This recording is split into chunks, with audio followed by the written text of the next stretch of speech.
We're in the Gemara today at the bottom of Daf Yud Beis Amud Beis, about 12 lines up from the bottom of the Amud. Continuing with halachas of being Mekadesh Isha with Kidushin Kesef. Ha'u Gavra. There was an individual, the Kaddish B'tzipsa Da'asa, that was Mekadesh, a woman with a mat that's made from asa, from myrtle branches, the Hadassim. Amrulei, so the people, the Eidim that were there, said to this person, but v'halez b'shava pruta. Doesn't even have the value of a shava pruta. How are you being Mekadesher with this? Amalahu, so he said to them, not tikdish ba'ar bezuzah de ispa. Let her be Mekadeshes to me, not just with the mat, but there are 4 zuzim that are wrapped inside of this mat. So what happened? Shaklisa. So the woman, so she took this mat, which doesn't mean that she took it. It means she already had the mat in her hands. He had already given her this mat and told her Arayat Mukadeshesli. So, but Shaklisa means she continued holding it. V'ishteke. And she was quiet. She didn't respond after the person said, I mean to be Mekadesh you, not with the mat, but with the money that's inside of it. Omar Rave. So Rave said about this. Haveshtikusa. Dela'acha mat mois. So she's quiet, but it's after she already received the money here. If she's quiet after she already got the money, lav klumi. It doesn't show any sign that she's being quiet because she's accepting what the man said, that he's being mekadesher with the money in it for the Kidushin. So as Rashi explains over here, in the beginning, when she received it, and the money was inside, but she had no idea that there is money inside, so she took it with the being aware of what she sees, and she knows that there's no Kidushin here in this. So therefore she didn't take it for a Kidushin. So the fact that afterwards she's quiet, you can say, very simple, the reason she's quiet is because she thinks to herself, why do I have to say anything? When I took it l'chatchila, I did not take it l'shem Kidushin. So just because after the fact the husband's going to come say that it's l'shem Kidushin, so I have to react, I don't have to say anything. She doesn't care. She says that I didn't take it for this purpose and period. Omar Rave, so Rave says about the psak din that he just said. Mino aminullah. What's my source for this? The Tanya, because we learned in the Braisa. Omar law, a person says to a woman, Kinsi selazu bipikadon. Here, take this sela and hold it for me as a pikadon. But then, v'chazav amala, he changes his mind and he tells her, hiskachili boy, that you should be married to me with this Kidushin. So the Braisa says, B'shas matan mois, if he says this when he's giving her the money, which means before he actually gave her the money, he switched from what he said that it's a pikadon, and that he's now saying that Harei Mukadeshesli with this, so then Mukadeshes. Because before he gave it to her, he switched, so she'll be Mukadeshes. La'acha matan mois, but if he already gave her this, he told her it's a pikadon, and he already gave it to her, and now he comes and says, no, I want you to be Mukadeshes to me with this money I gave you. So la'achamat mois, so rotzesa mukadeshes. If she wants, she'll be mukadeshes. Loy rotzesa, if she does not want, ain't a mukadeshes. She will not be mukadeshes. So here Rava will explain what this seifa of this brayse is saying and show how it's a proof to his halacha. My rotzesa or my loy rotzesa. What does the brayse mean when it says after she got it that it depends on her will? If you're going to say like it would sound simply. Rotzesa the omre in. Rotzesa means that she responded clearly yes. And loy ratzasa the amra loy. And loy ratzasa means that she says, no, I do not want. And only then will I say that she's not Mukadeshes. So now if so, this is all in the seifa of the Braisa after she got the money. There the Braisa makes this distinction, if she agrees or not. But does that mean, Miklal, that I should learn out from this Dereisha, in the Dereisha of the Braisa where it says that the man is clarifying to her before he gives it to her, that I want it to be for Kiddushin, that ki amro loy nami have a Kiddushin. So there the Braisa makes no distinction. Will I say that even if loy rotzasa, she clearly says, no, I don't want it for Kiddushin, that she'll still be Mekadeshes? Amai, how could that be? V'aka amro loy, but she's clearly saying, I don't want this for Kiddushin. So that can't be the pshat in loy rotzasa in the Sefer, because then you'll have to apply it back to the Reisha this way.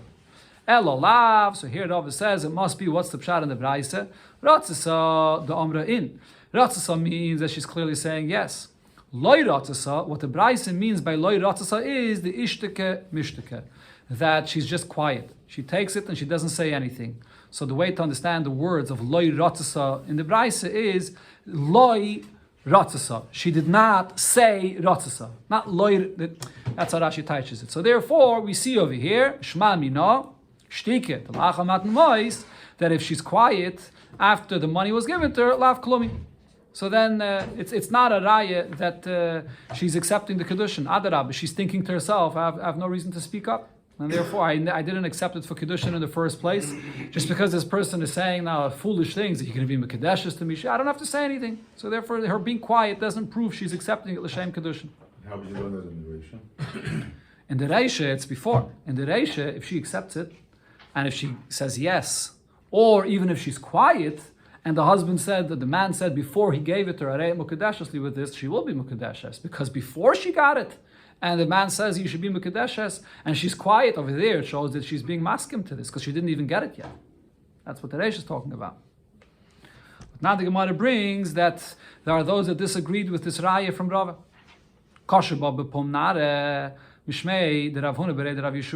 So the ones that were in the city of Pumnara, so they said a question on this comparison from the case in the Braisa that's speaking about a pikod, and the case that Rava was speaking about, when a woman gets this mat and she wasn't aware of the money that's inside of it. So this comparison, Rav Yeshua had a question on this.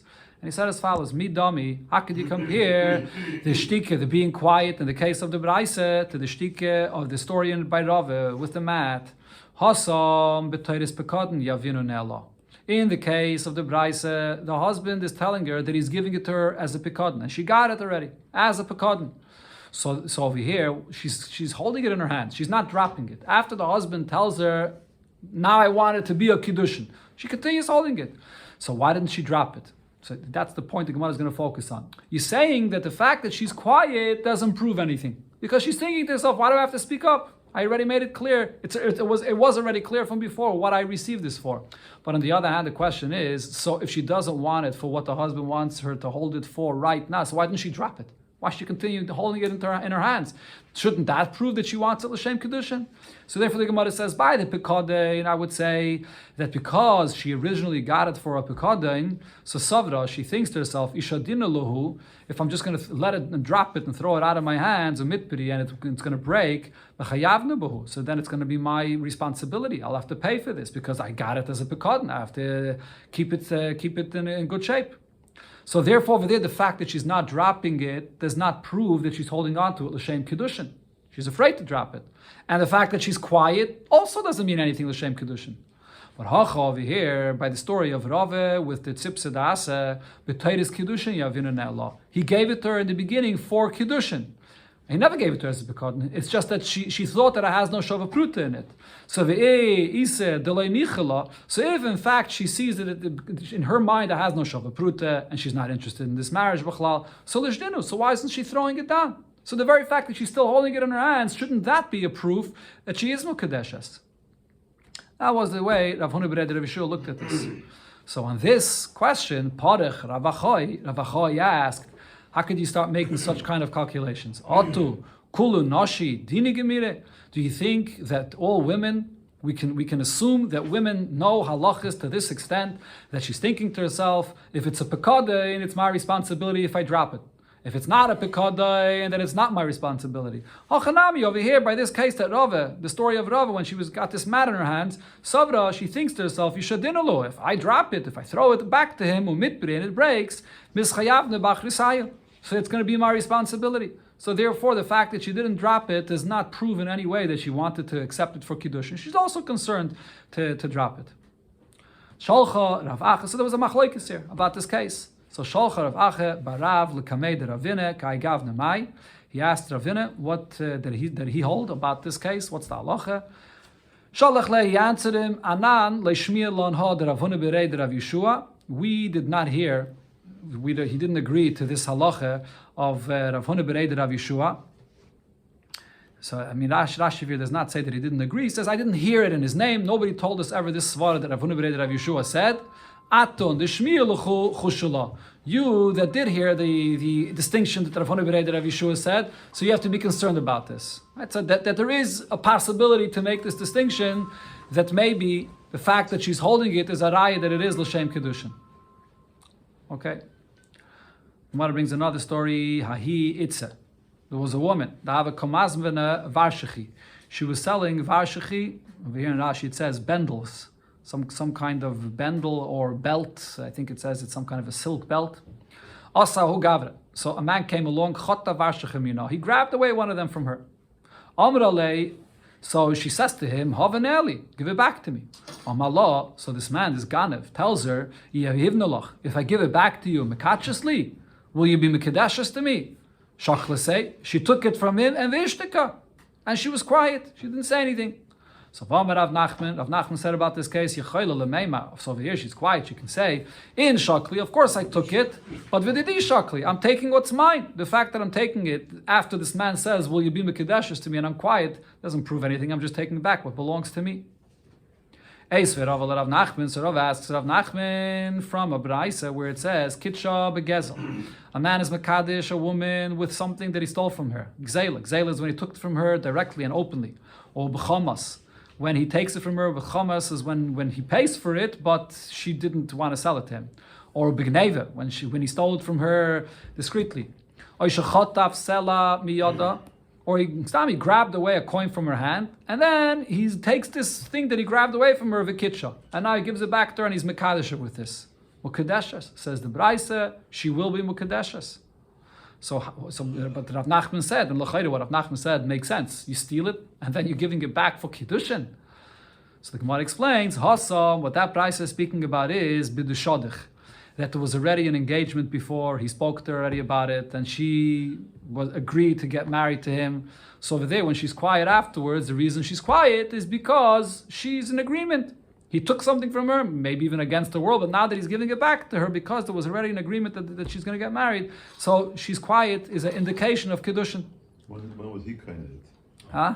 When was he kind of it? But when he steals it from her, it's not his b'chlal.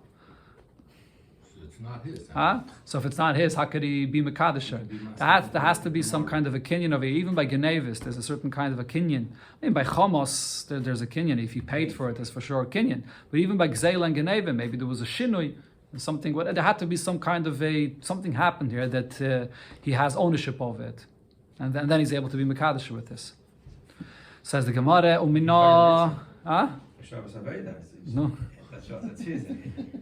From where do we know to make this chiluk? The shani lon, ben shadich or the loy shadich. That there's a difference when you owe something to someone. It's not even yours b'chlal. You stole it or you have to give it back. But still, there's a difference if you're giving it back when there was a shidduch before or if there's not a shidduch before. So the difference is because the raya is the Tanya, because we learned in a braisa, and this braisa here is a continuation of the braisa that was brought before at the end of Yud Beis Amud Beis. Before it was talking about a person that tells a woman, here, take this sela for a pekadin. And here there's another case, the Braisa says, Oh Allah, he tells the woman, Kinsi sela zu, here, take this sela, shani chayev lechi. I owe you this money, so take it from me. I'm returning the loan. Then v'chazav Allah, and then he changes his mind and he tells her, no, forget it. I'm not paying my loan now. Hiskachili boy. I want you to be married here to me with this. So b'shas matan mois, if he's telling this to her when he's giving her the money, in other words, before the money actually came into her hands. So here the Braisa says, Ratzasa mukudeshes. If she agrees, she'll be mukudeshes. Lo ratzasa, but if she does not agree, eina mukudeshes. She will not be mukudeshes. Okay, so right here you can see that there's a certain distinction between what it says in this Braisa and the previous Braisa that was quoted. Well, again, it's the same Braisa really. There it said that if he gives it to her, and he tells her before he's actually giving it to her that I want it to be for Kidushin, she'll be Mukadeshes, and the Braisa before did not make a distinction whether she wants, whether she doesn't want. Here though, it's not talking about a Pekadon. Here it's talking about a man that's returning the Chayif to her. Here the Braisa says if she wants Mukadeshes, if she does not want, she's not Mukadeshes. Then the Braisa says, La'achamat mois, after he gave her the money, and he told her I'm returning the loan, and now he says, no, I want it to be for Kidushin, afil ratzasa einu Mukadeshes. Even if she wants, she will not be Mukadeshes. So the Gemara explains, my ratzasa or my loy ratzasa. What does it mean here in the Braisa when it says if she wants or if she doesn't want? Ileim the ratzasa is the amra in. She says yes. Loy ratzasa, she doesn't want, the amra loy, she says no. So what does that mean now? So if it says in the Braisa only because she said no, so therefore she will not be Mukadeshes, so if that means that if she was quiet, she took this money and she was quiet, and the man said before he gave her the money, I'm not returning my loan to you. I want you to be Mukadeshes, and she was quiet. Have a Kidushin, she will be married. If so, frak the Gemara, v'nisni Mukadeshes stam. Why wouldn't it say over here in the Reisha of this Braisa that she's Mukadeshes? Even you don't need a ratzasa. You don't need her to actually say yes. And the Gemara asks ki hasam. Just like the brisa we quoted before on Yud Beis and Yud Beis, and it's the same brisa, and there, seemingly the same kind of a case, he's giving her something and he says it's a pakad, and then before he gives it to her, he changes his mind. There the brisa just says plain mukadeshes. So over here also, if you're going to say that if she's quiet, she's mukadeshes, so should have just said plain mukadeshes. Doesn't have to say ratzasa. You don't need a ratzasa. Elo, so you're going to have to say that over here it's taka different. Ratzasa the amra in. Ratzasa over here in the brisa means she said yes, she'll be mukadeshes. But what does loy ratzasa mean? The ishtika, that she's quiet. And the katani, and over here this brisa is saying the eina mukadeshes, even though the husband said, or the man that is, before he gave her the money, he already said then that he wants it to be a Kidushin. But still, even though, and she was quiet and she took it, she still will not be Mekadeshes. Why not? He already clarified before he gave her the money that I'm not giving it to you to return my loan. I'm giving it to you for Kidushin. Why shouldn't she be Mekadeshes if she's quiet and she takes it? My time, eh? So this is the halacha that we just said before. Because she can say this is a loan. Before we were talking about a pekadon. He's giving her a pekadon. Here she's taking back her money, her pekadon. A loan that is. And she could say, in shakli, true, I took it, I was quiet, but vididi shakli. I'm taking back the money that's owed to me. So even if I'm quiet, it's no sign at all that I agree to what the man is saying, that it's for the purpose of a Kidushin. So here, this is the raya to the point that, who was it before, Rava said that there's a difference. Here, the Gemara is going to explain here the raya, that there's a difference if it's with a shidduch or not. But right over here, you see the point that it's possible that when you give something someone, that if it belongs to him, so what does this brisa say? She will not be mekadeshes. Even though she was quiet and the husband said that mekadeshes, we say that she took back her own money. So now the question comes back that we asked before from the other brisa that we learned. The kitcha begezel ubechames ubegneva ishachatav selam yoda. The other brisa clearly said even if he stole it from her, he grabbed it away from her, and now he's giving it back to her. And the kitcha, and he tells her, I'm giving it back to you, and he says mekadeshes. So Mukadeshes, over there it says she is Mukadeshes. So there's a clear steer of these two brises. Elalav, and over there also she was quiet and she took it. And over there it says she is Mukadeshes. Elalav Shmam, so this is the source that you have to say what Rava said, that the difference is if there was a shidduch before, so then being quiet, even though you're accepting back money that you're owed, nevertheless, if he said Harei Mukadeshes, she's taking it for the Kidushin. And hadoloi shadich, if there was no shidduch before, then she could say, I'm just taking back what belongs to me. Sagt the Gemara, kinoch nafshe de Ravasi. When Ravasi passed away, Aylo Rabbanon linekutinu l'shmaiteseit. So the Rabbanon came together in the Bismedrish to come and to collect different halachas that Ravasi said, so they should be able to remember them, write them down, so they wanted to hear if anyone remembers halachas of Ravasi. So one of the Rabbanan said, Rav Yaakov Shmei. This was Rav Yaakov. Hachi Omer Ravasi, Omer Rav Mani. Ravasi said in the name of Rav Mani the following halacha: Kishein she'ein isha niknes b'pachas mishava pruta. Just like you can't acquire a woman for less than a shava pruta, kach ein niknes b'pach ein karka niknes b'pachas mishava pruta. You can't buy a karka also for less than a shava pruta. So the Chachamim there said to Rav Yaakov, but Vatanya, we learned in the Braise that says the exact opposite. You cannot acquire a woman for less than a shava pruta, but karka niknes b'pachas mishava pruta. A property you could buy for less than a shava pruta. So he explained to them, no, kitanya hi b'chalipin. What that Braise was coming to say is that there's the kinyan of Chalipin that we learn from the pasuk Shalaf Ish Nala Yinrus that says that you can be kaina any karka with Chalipin when you take a handkerchief and the buyer gives it to the seller and he picks it up, and that's how you kaina.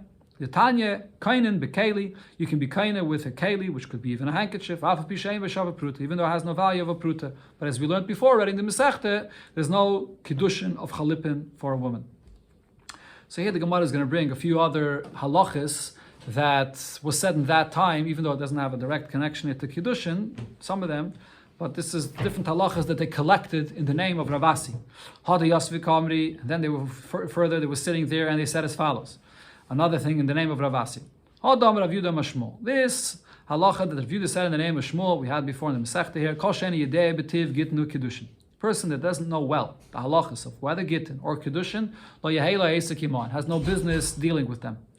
Amar Ravasi, Amar Rav Yechanan, so Ravasi said in the name of Rav Yechanan about this, v'koshin lo ilam yoser midor mabel. A person that does not know the halachas and he goes and is a mesader, a kedushin or a gittin, so this is even worse than the people of Deir Mabel. Shenema, there's a pasuk that says Allah v'kichish, which means a person that swears falsely. V'retzayach, murderers, v'ganov, people that are thieves, v'na'of, people that are behave inappropriately. Partzu, the Gemara will soon teach what the word partzu means. V'damim b'damim nagu, blood touches blood, which the Gemara will teach in a second there. Here, it's this pasuk that you see that a person that's misad kedusha when he doesn't know the halachis is worse than Deir Mabel. So my mashma, how do you see it in this pasuk? Says the Gemara, the Targum Rav Yosef, as Rav Yosef translated this pasuk, Rashi says Rav Yosef was baki in the Targum of Nevi'im and from the Targum of Yonasan ben Uziel. So he taish as follows: Maildin benin minishei chavreyain, people that give birth and their wives are really the wives of their friends, and that's what it means when it says in the pasuk partzu. As Rashi says, partzu is like the lashon it says in Parsha Shmos, v'chein yifreitz, when the Yidden had many children in Mitzrayim. So over here, partzu means that because the get wasn't a good get, so what happens is she's really still married to the first guy. And so over here, you're giving birth and she's an eshes ish. So chayvin al chayvin meisifin. When it says in the pasuk damim b'damim nagu, what it means is you're adding a chayv on a chayv. You're adding one bad thing to another bad thing, and then uksiv. The pasuk says about this al kain. Over there, it's in the same place in the pasuk there in Yeshaya. The next pasuk it says al kain teval haaretz. The world mourns, and all the people in it are sad, and b'chayis hasadeh, and it affects also even the chayis of the world, and ba'if hashamayim, and the birds, v'gam the gea yam yasu, and even the fish in the water are affected by this. So over here you see that this is worse even than the mabul, because v'ilu b'dera mabul le'nigzer gzeira al dagim shebiyam.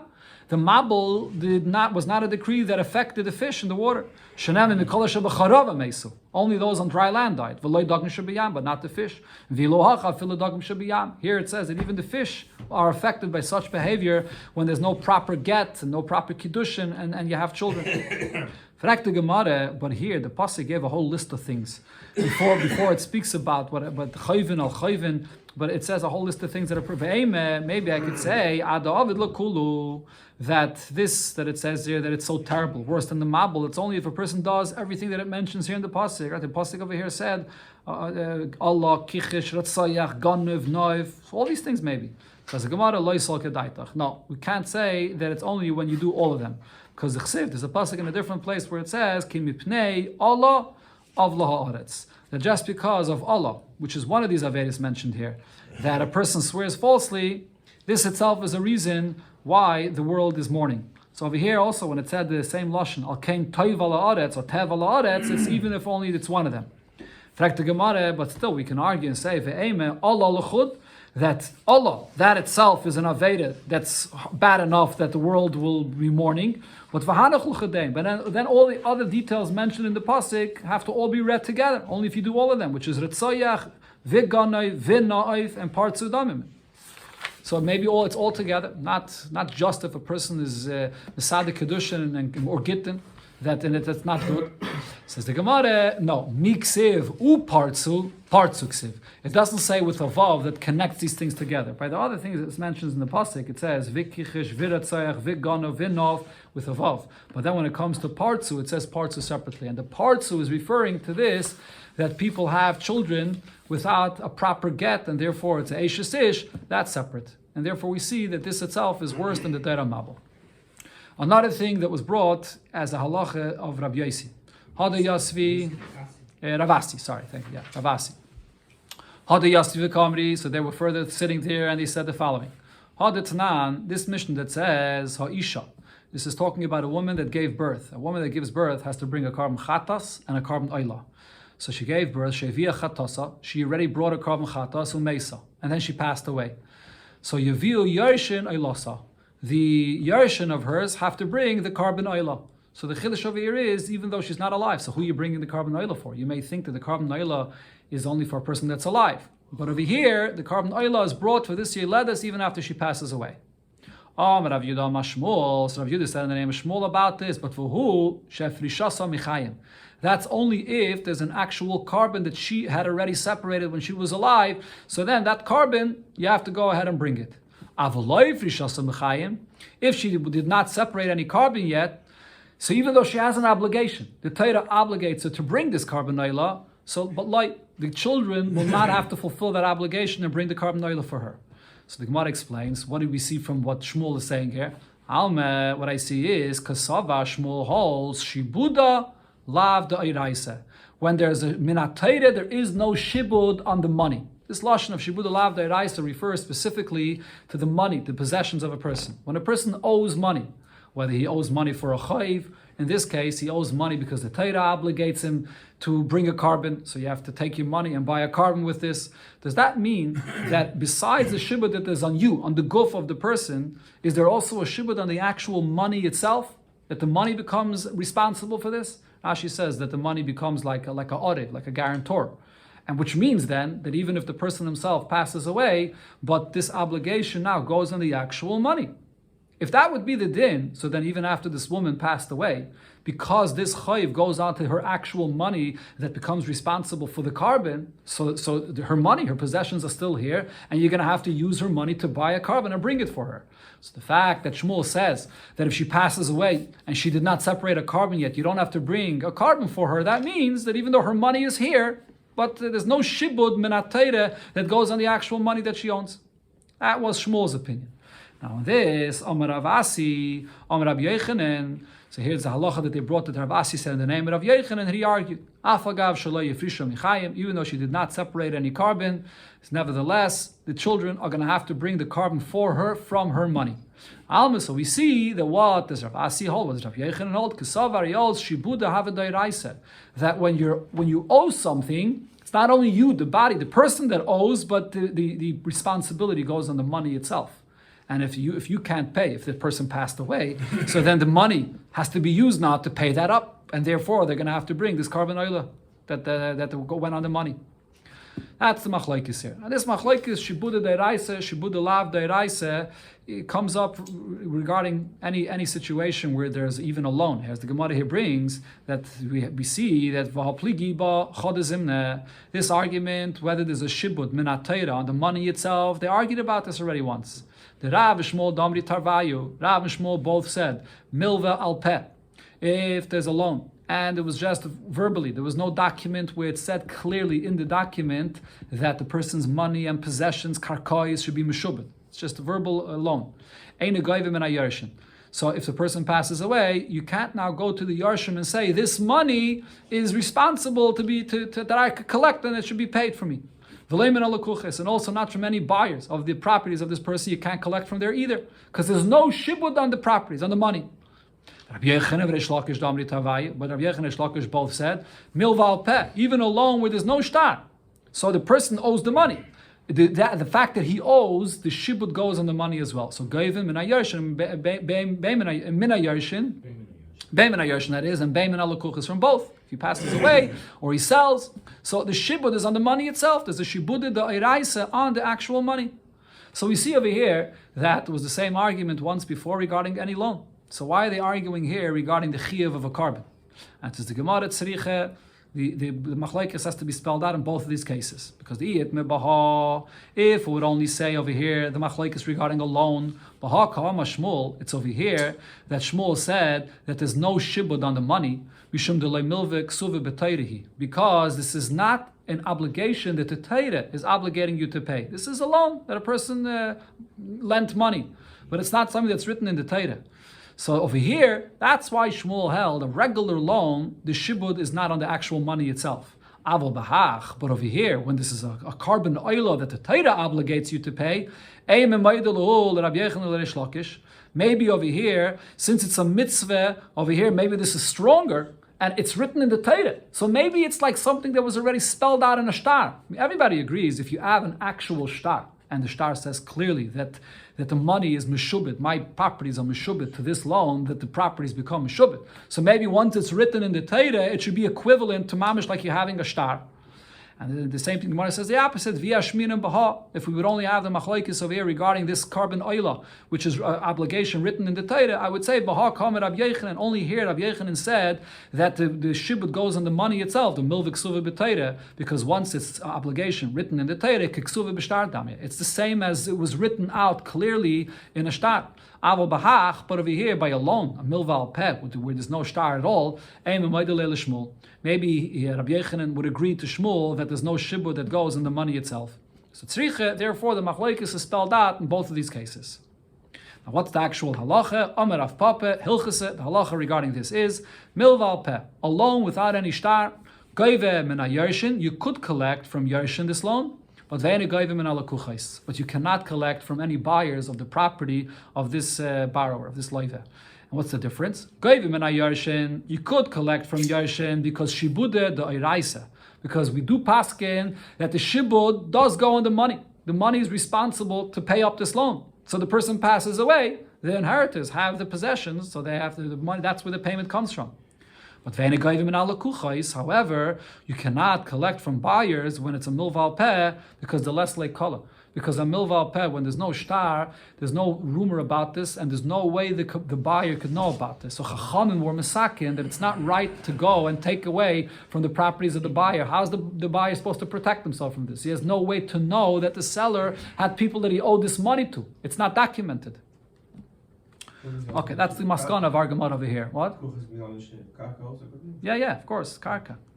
Okay, over here in our Gemara, the maskana is shibud da'iraisa. All the Rishonim discussed that the same sugya that's here. This is really not the place for the sugya. The ikka sugya of this Indian is in the end of the Gemara in Bava Basra, and there the Gemara comes to the exact opposite conclusion that shibud lav da'iraisa, and there's no shibud on the money. The Gemara there says it the exact opposite. It's a big discussion of Rishonim. Taisus here speaks about this, how the Gemara could say two opposite things. Okay. Going back to what it said in the Mishnah, v'kaina es atzma beget u b'misas abal, that a woman acquires her independence back to become mutter, to not be an eshes, to marry whoever she wants, with a get, or if the husband dies. Says the Gemara Bishloim a get. So regarding a get, of course we know the chsiv, and this in this week's parsha actually the pasuk says, because of la sefer krisos, the husband writes her the get, and she's divorced. But Ella misas abal minolo. From where do we know that if the husband dies, that now the wife could get married to whoever she wants? Says the Gemara Svarahu. We don't need any pasuk. It's logical. Who asra?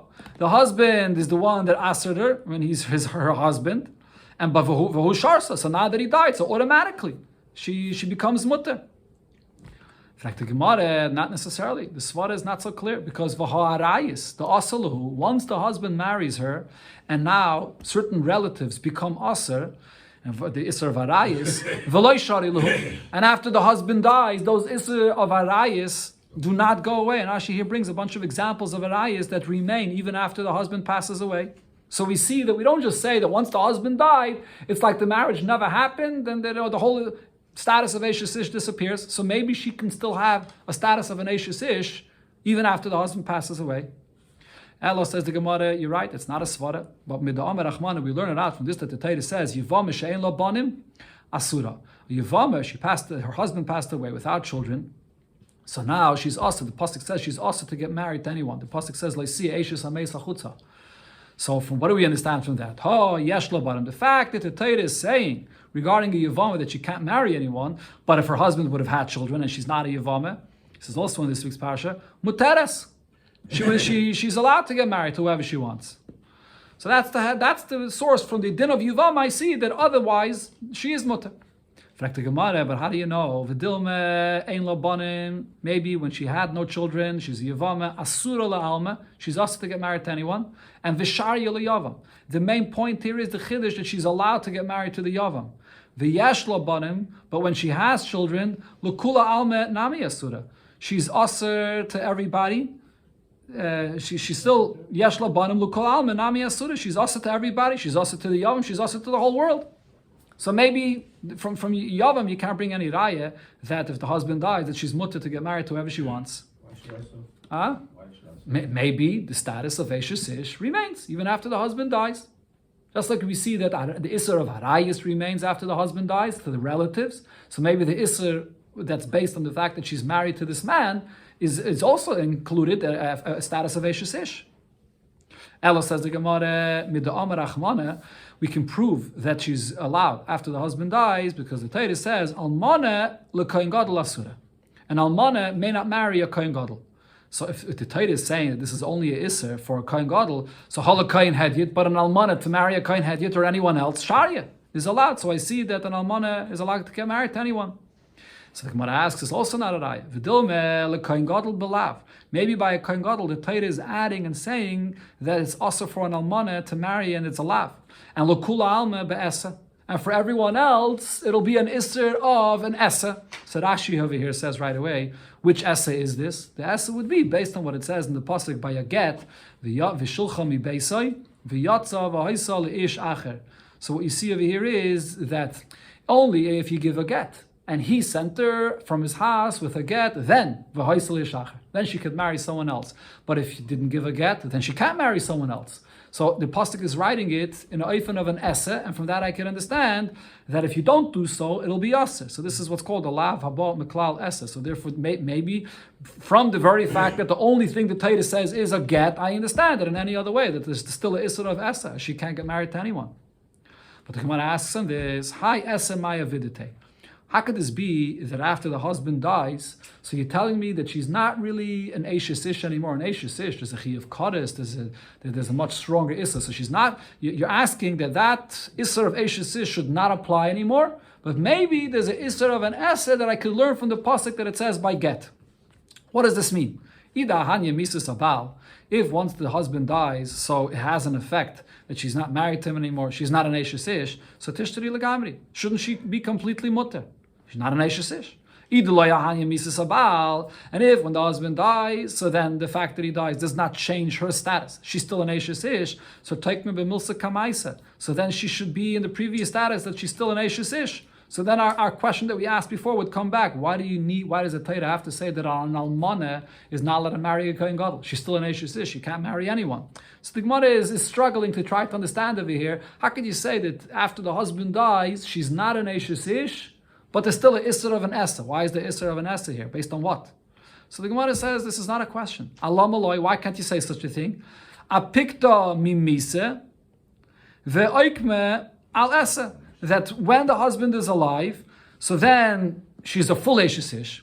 And then the Isser is to the point that there's a Chi of Misa if she has a relation with someone else. And once the husband dies, the status of the Isser changes. There's still an Isser of Eishes Ish, but in a different Eifin. And now the Isser is only going to be based on the Esse that we learn out from the pasuk by get. Maybe the Isser could, the level of the Isser could change. But again, the question still remains. You can't necessarily say that she's totally mutter when the husband dies. And the Gemara brings an example for this. Midi, the Hava, Apsule Amukdoshin. This is a similar halacha you find by Kachim that's possible. The Mikare is Bu Mi'ila. In the beginning, Kachim, even after it becomes possible, it's still totally Kachim. And if you have any benefit from it, there's a sort of Mi'ila, and Vasiri Begizi Vaveda, you're not allowed to share the wool, and you're not allowed to do any work with it for yourself. Not per kinu. Once you redeem this Kachim, what happens? Mi'ila lespahu, there's no halacha of Mi'ila, you could have benefit from it, you can eat it and work and so on. But actually, Begizi Vaveda Asiri. The halach is, even after you redeem it, it's not completely separated from kachim. The isser of sharing the wool and working with it still remains. So over here you see, you have an isser. To some extent, you can redeem it from hektish, but to some extent it remains hektish. So maybe we should say the same thing with a wife after the husband passes away. Elo, so the Gemara brings another source that Mises Abal is mater. Midam Akra, because the pasuk says, Pen Yomas B'Muchama. That when you tell a woman, you tell the people that the pasuk there says that a person that just got married, so he doesn't have to go out to the war because maybe he'll die, and then she'll get married to another man. So you see over here clearly, the pasuk is saying that if the husband dies in war, she can get married to another man. So Mises Abal is totally matter. So Rav Sheshe B'rei Davidi asks on this, Amen, man acher yavam. Maybe the pshat of that pasuk is, who's that someone else? Maybe it's a yavam. The husband died without any children. Ravashi based shuvas bedava. There's two answers to this. Chada number one, the yavam lo ikri acher. The pasuk would not refer to a yavam as an acher. He's not just someone else. He's a brother that's there marrying her. Va'oid. Another thing, ksiv. There's another pasuk, and this is all in the beginning of this week's parasha. Osneya isha achrein. The second man will hate her because of la sefer krisis, and he will write her a get. And then oid, the pasuk there says, oy ki yamus isha achrein. or if the second man that she married will die. So it says both in the same pasuk, a get and that the husband would die. The iskish misile Kidushin. So here I see in the pasuk that we compare the case where the husband died to if the husband divorced her. Ma Kidushin sharia v'goy meres. A get is matter from Eshes Ish, then it totally is matter. There isn't even an isser of an essa either. Af misa sharia v'gemeres. So too if the husband dies, it's matter completely. So that's the source for misa sabal.